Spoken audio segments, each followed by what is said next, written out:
welcome back to my channel. If you're new here, my name is Hannah Olson and I live in Minnesota with my husband and our 3 children, Sophie, Soren, and Svea. Sophie is 6.5, Soren is 4.5, and Svea is, I believe, 16 months about at the time that this video goes up. And so life is busy and full and we are so thankful. Now today we are talking about our middle child. I'm talking about Soren and his homeschool year, what that will look like coming up here. And Soren has, for a little bit of background, he has already done 2 years of homeschooling with me. And I know he's just 4.5. I know there are many opinions out there about why on earth someone would do a school or schooling very young. And I talk about this more in my video about our approach to preschool and my preschool resources and, you know, my essentials that I would recommend. So I can link that down below for you. But basically, I'm not a huge arts and crafts kind of mom. And if I'm going to do something with the kids, I really love doing educational activities. And I love that intentional one-on-one time when we're sitting down, or sometimes group time when we're doing like morning basket time together. I love all of those memories and that quality time that involves learning together. And so that's partly why we start school at a younger age in our family, but I do stretch out those preschool years quite a bit. I do 2 years of preschool, typically starting around the year that our kids turn 3, and then I do a year of pre-K, and then I do kindergarten. So it's not like I'm having my kids try to be in kindergarten at age 3 or something like that. So anyway, this year Soren will be in pre-K officially, so pre-kindergarten, and that's just giving us some space, some time between preschool and officially starting kindergarten. Although, as you'll see in today's video, some of the work he's already doing is kindergarten level, and I'm proud of him, but I have not been pushing him academically to really stress him out and rush him along. He is a very diligent worker, and he likes to sit down and do those tasks, pencil on paper or coloring and those kinds of skills, both in like writing, reading, and math. So all that to say, this will be Soren's 3rd year of doing school with Mama. I've got my computer here with my spreadsheet with our plan for homeschool this year, so hopefully I won't forget anything. And then down here I have our homeschool bins, which I reorganized last month. And yeah, let's jump in and I'll share with you what our pre-K homeschool curriculum picks are. Okay, for math, let me see here. We've got Soren's mathematical reasoning. This is from the company called the Critical Thinking Company. I have already done a whole video about the Critical Thinking Company. I did like a workbook haul because we have a lot of really great workbooks. We've loved all of them from this company. But what really got me, what made me fall in love with this company was their mathematical reasoning workbooks.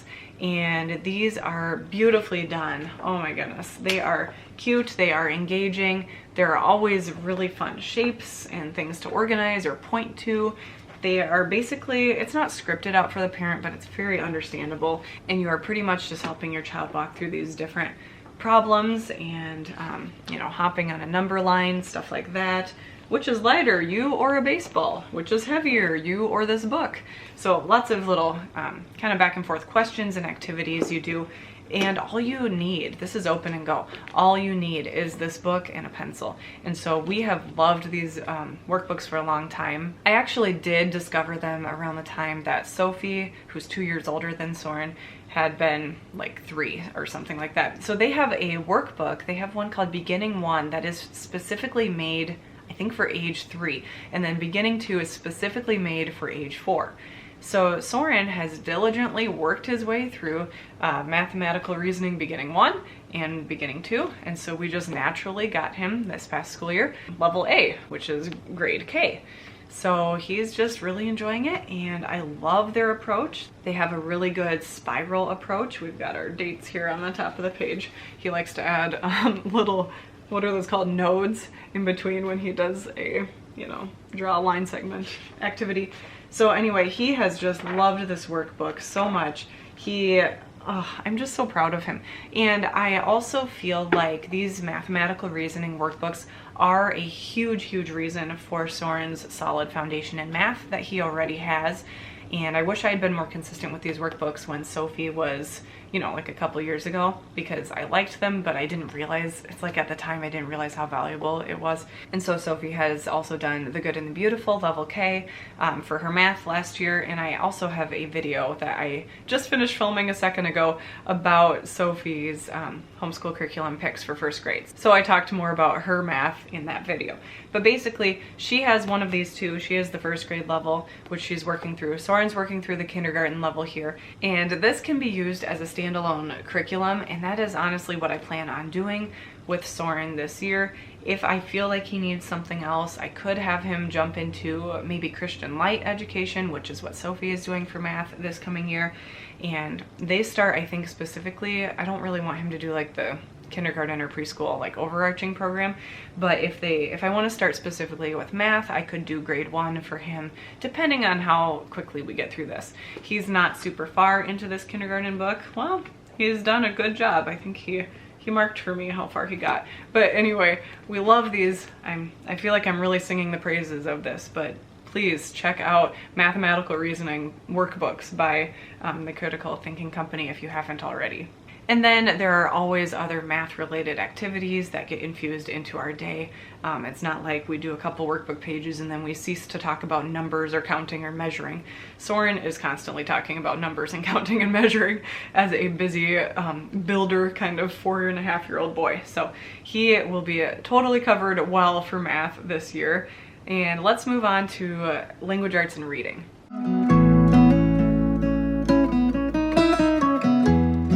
So I did not open it up yet, I didn't unbox it yet, but for reading this year, Soren is going to be doing All About Reading. So All About Reading is a really wonderful multisensory phonics program, and I want our kids to have a solid foundation in phonics.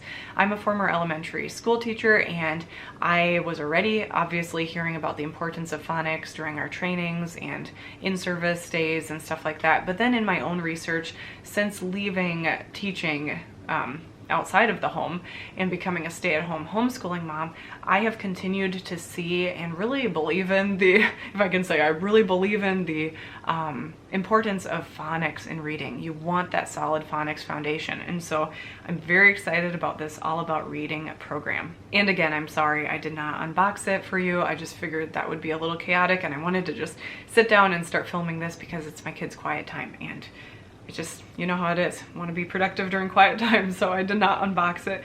But what Soren is doing for pre-K this year is their pre-reading program. So their pre-reading program is all about, let me see here, skills that are foundational to a child's future reading and spelling abilities, which of course are phonics skills too.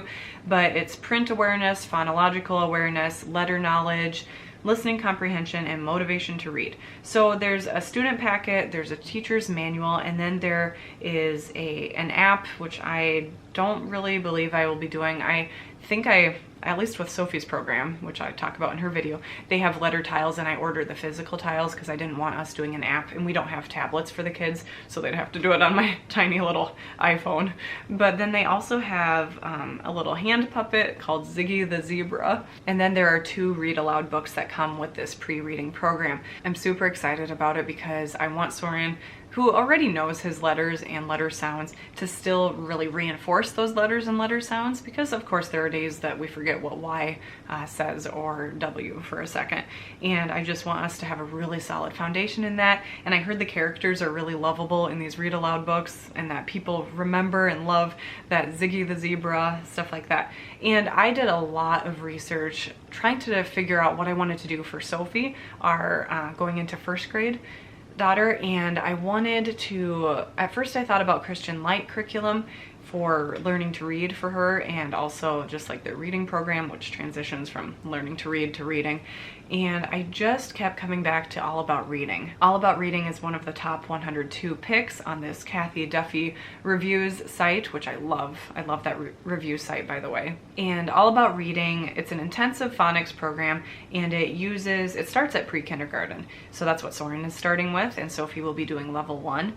But with this method, it says 97% 100% of English words can be learned according to phonetic rules, and then that leaves only 3% of them to be learned as sight words. And as much as you can, you want to have the phonics rules in your head over just plain sight words. And so I'm really excited about this methodology, and I've heard really wonderful things about it. So I will be organizing all of the games into a binder. At least I know Sophie's level, the level 1, has an activity book full of games, and I believe this one does as well. But anyway, I was so excited to see that they had a sale on their website, and I decided that if I was doing level 1 of All About Reading, or AAR, with Sophie, I wanted to do that same company, that same curriculum for Soren. And if you do it intentionally and organize it well, you can use these levels for subsequent children. And so then after Soren finishes pre-reading, he could move into level 1 as quickly or as slowly as we determine. So I'm really excited for him for reading and doing that pre-reading level program of All About Reading. Of course, we'll continue to infuse things like singing the alphabet song and reading nursery rhymes and doing those nursery rhyme songs, and tons of preschool books. The bottom row here is mostly books for Svea and then Soren, or at least I know those are more like preschool kind of level books. But we read all sorts of books in this family, all sorts of books. We have a wonderful illustrated poetry collection book, and it also goes in conjunction with a lot of the poems on a Yodo card that we have. So you've probably heard me talk about our Yodo players before. It's an audio content player, mostly audio books, a little bit of audio like music, but our kids listen to them all the time. They are upstairs in their room, in 2 separate rooms right now, listening to their own Yodo players, and who knows if they're listening to Treasure Island, or Soren loves Mr. Popper's Penguins. He listens to it again and again, and My Father's Dragon he also loves. So I love the exposure to great literature and classic books that my kids are getting when they're listening to their Yodo players too. So we have all sorts of literature in our home, and that is the true exposure that I want to give Soren as a good basis. But we will be jumping into those pre-reading skills in that All About Reading that I mentioned. As far as handwriting goes, Soren has already done 2 handwriting books from The Good and the Beautiful. They have purple books that are called pre-reading, I believe, or like doodles and drawing, and they have like more fun shapes, I guess, like squiggles you can copy and stuff like that. So it's like pre-writing skills. And then he is now working on this one, which is level K. So that's a kindergarten level, I guess, technically, that he's been working on. They have some little squiggles and scribbles, to copy, and just like numbers and stuff like that. So it's engaging and cute, and I love The Good and the Beautiful's handwriting books. So this has been great. We'll continue with this one. And then when he gets done with that, I plan to move him at some point this next year to level 1 handwriting. This is Sophie's workbook. This is Sophie's handwriting book, and it's just like a little bit taller or bigger, larger pages, a little bit more to do, but it still is very high quality. So I love this for handwriting. As far as logic goes, which I included here on my spreadsheet just to keep track of it, we've got a game called No Stress Chess, which is available on Amazon. It just is an easier way to teach chess to your kids. It has these little cards you can flip over that kind of tell you what to do. And then we have a really nice logic activity pack, which is from Teachers Pay Teachers. It's for ages 4 through 7, and I put these little sticker, like Velcro stickers on it to help the kids put all the illustrations, all the pictures on a grid. It's one of those like logic puzzles that I used to do as a kid too, where you're not putting X's and stuff, but it's similar, very similar, and so much fun. And then more recently, I got the kids a game called Rush Hour. I believe I got them Rush Hour Junior or some kids version of it, but they are loving it. It is a very good challenge for them, but they've had success with it too. So those are some of the logic things that we're doing. We've got health somewhere here. Soren has been working his way through the level K, kindergarten level healthy habits for healthy kids. I got him this book because I got Sophie the same book, and I wanted us to be able to discuss health topics together. So here he colored the traffic light bell peppers. So it talks about all sorts of like foods you want to try, and here's his grains checklist. He had to draw a box around a grain food he'd like to try. which he put oat snack bar, and then circle all the ones you've eaten. So he's eaten, you know, we've discussed all of these foods that he's eaten. There are mazes, there are cute little activities, a lot of coloring in this book. And so we've kind of slowly worked our way through this with Sophie. I just sit on the couch and do it together with both of my older kids, so this one has been a really fun one. You can just get this one on Amazon. Sorry, my camera battery died, but something new we're trying this year is called Connoisseur Kids, and it includes things, it's lessons about etiquette, manners, and living well, and it's by the author of, I think it's called Madame Chic. Anyway, so I've heard good things about this book. It has tiny lessons about things like having good posture, and it has a poem and a little activity called the tissue dance game to remind you to have good posture. It talks about speaking clearly, keeping the whole house tidy, cleaning your nails, stuff like that. So I thought this would be cute for us to kind of do, maybe not as part of morning basket time, but as a supplement at random times, maybe over the breakfast table or something like that.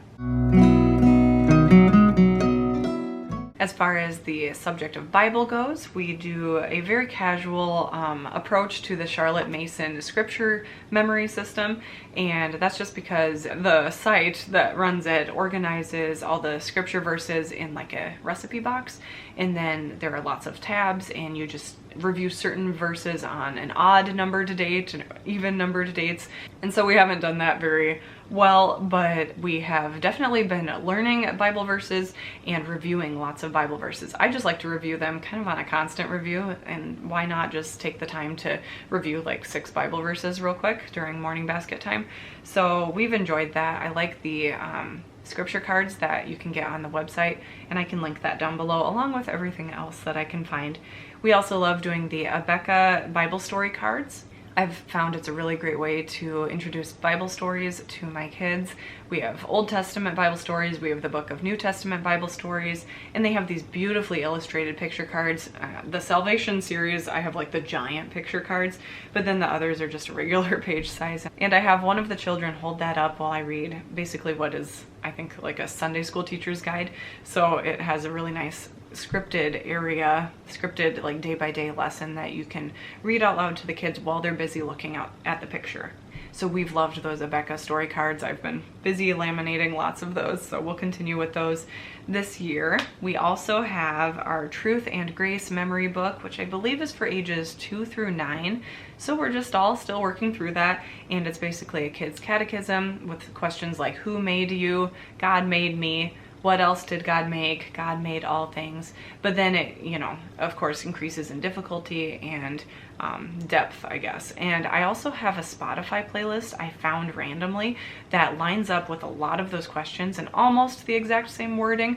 And so I will link that down below for you too if you're looking for a more fun way to learn catechism questions and answers. And then what we do every year is we are involved in a Bible study called CBS, Community Bible Study, and also BSF. So BSF is Bible Study Fellowship. Both of those programs have been great for us in the past. They're interdenominational and international programs. So you can search on their site for a group that meets near you.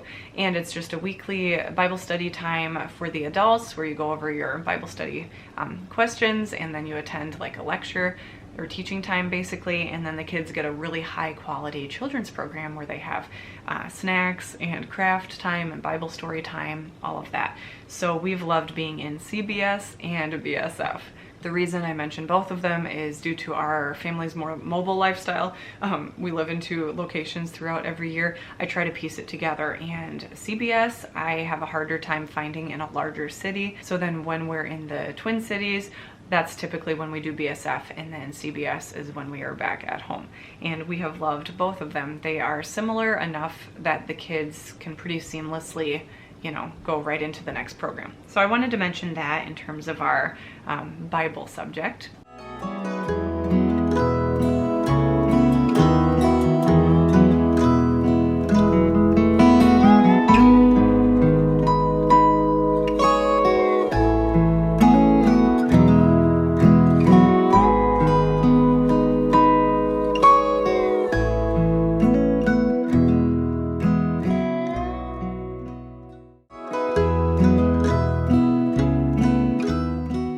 In terms of the subject of art, I feel like that is already, it like encompasses so much of what we do all day long. The kids are constantly building and making and drawing and all sorts of things. But we are going to try out this little book called Draw Right Now. And I think it was created by an elementary school teacher and tested by over 800 children. And basically this teacher had realized that a lot of the skills used in forming letters are also similar to learning how to draw things. So here's the lesson on a sheep, and there are step-by-step directions here about how to draw a sheep, and then there is some copy work here. I'm thinking this year I might have Soren just do one sentence of the copy work, and Sophie, who is in first grade or will be in first grade, she'll do all of the copy work. But I think this will be such a fun way for us to kind of cover art as well as some other important skills, I guess. I did get notebooks to go along with that Draw Right Now program. These are those composition, it's a primary composition notebook. My kids love stuff like this, and there's room for their picture at the top, and then any words on the lined part at the bottom. So that will be really fun, I think. Also, in terms of art, we have some great Usborne art cards that allow for really good discussion, and I like to include those during our morning basket time sometimes. And the art cards are basically famous paintings, and I have each of the kids choose like 2 of the paintings they're interested in that day, and then I will read the facts on the back about it, like where you can find that painting, and you know, sometimes it says something to look for in the painting itself. And then something I'm hoping to do this year with the kids is get them started on piano. Now we will need to I'm starting to look kind of casually for a digital piano with weighted keys, but I do want to get started on piano before the kids get too much older. And I also plan on using something called Hoffman Music Academy.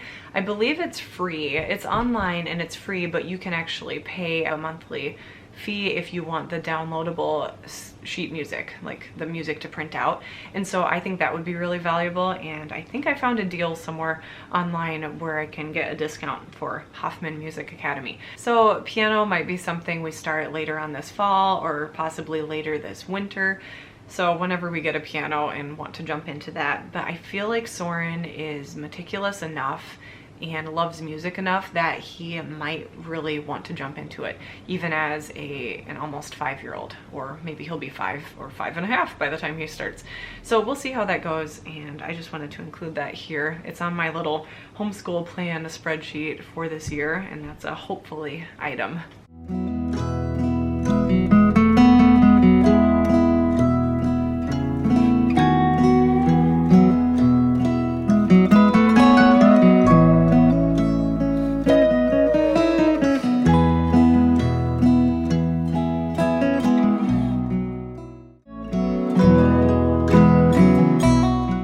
Something new that we are trying out this year is called 5 in a Row, and it is a children's book unit studies program. I am so excited about it because I haven't been super into unit studies in the past, but this looked both feasible and really special. So what 5 in a Row is like I said, it's unit studies.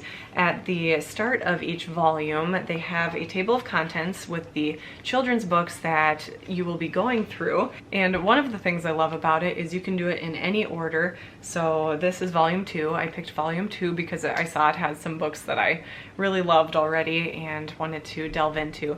But volumes 1 through 4 you can do in any order, and they just cover one book per week. Now, the reason it's called 5 in a Row is because you read the same children's book 5 days in a row, which I know at first it sounds like, why would we study the same book again and again? But if you know young children, and also if you know good quality literature, you just want to read it again and again, and you kind of discover or unearth a new thing that you learn about it, or a new aspect of language arts or something every time you read it. So I'm really, really excited.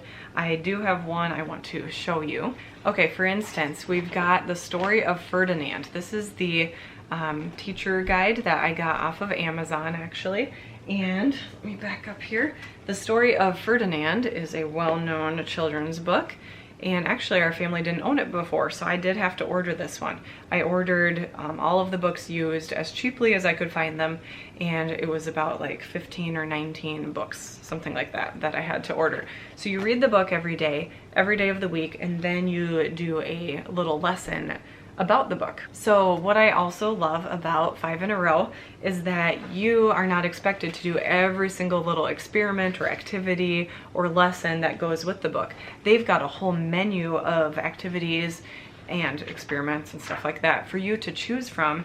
And I've seen other moms I watched some other YouTube videos, they just go through and highlight, you know, before the week starts, they highlight the ones that the activities that they plan on doing. And you cover all sorts of subjects in this 5 in a Row program. You get to do things like language arts and history, geography, art itself, and science. So, oops, I think I got us out of the way of Ferdinand. I was trying to show you. Anyway, we've got Make Way for Ducklings here. That's another good one. So you talk about geography, Boston, Massachusetts, and then social studies, talk about relationships between people and nature. That could be a whole study.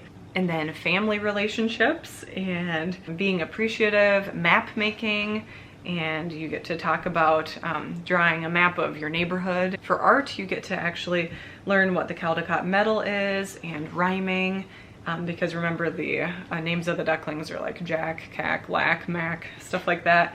And then in art, you get to talk about how to indicate water in art and shading, and then they do have math, like counting practice as well, and science, talk about development of a duck egg and animal parenting. I love how this is going to help Soren this homeschool year in melding together the subjects of science and social studies and language arts. I think it'll be perfect. Now, they do have a series called Before 5 in a Row, as well as More 5 in a Row, and I didn't do as much research on those. So I have 5 in a Row because we are doing this with my first grader too. So I figured this one would be really perfect, but they do have Before 5 in a Row, which I believe is for younger ages and would be so cute and sweet. One of the things I especially loved hearing, though, that really spoke to my heart when I was researching 5 in a Row was moms who have used 5 in a Row in the past, like even many years ago. I don't know how old this series is, but a long time ago, their kids still talk about the fun and special memories they have of doing certain activities or experiments along with these well-known children's books. So I want those memories for our family. I want those memories for our homeschool time. And I don't think our kids will look back on all of the, you know, workbook time and say, man, that was so much fun, those workbook memories, which is totally fine. We love workbooks, honestly, in our family. I do, but then our kids are also quite successful with workbooks. So I'm not that worried about it, but some more hands-on stuff I'm really excited to incorporate into our homeschool time. And I want those fun memories for us. And again, I do love how you just go through and like the week before you can kind of highlight which activities you plan on covering as a family. Then you get to read and really appreciate every children's book with greater depth. I hope that I have covered all of the subjects that I meant to for today. I don't think I left anything out where you're going to wonder why we don't do like reading or something like that. So I think we've covered it all. I covered what's on my spreadsheet here, but if I do think of any other like resources that I totally left out, I will just add them down below in the description box for you. If you liked this video, be sure to give it a thumbs up and make sure you are subscribed to my channel here. It means a lot to me when you choose to stick around. I have lots and lots of other homeschool content. Like I said, I've got preschool resources, our preschool approach, and lots of random homeschool tips and stuff like that, our morning basket video and other organization videos and hauls and all sorts of things. So definitely make sure you stick around if you are interested in those kinds of topics. I think that's it for today's video. I hope to be back with more fun topics coming up. Let me know if you want to see anything more in depth, like Soren's pre-reading program or something like that. Thank you so much for being here. Thanks for watching, and leave any comments down below if you have any questions. I hope you're having a wonderful day wherever you're at, and I'll see you guys in my next one. Bye.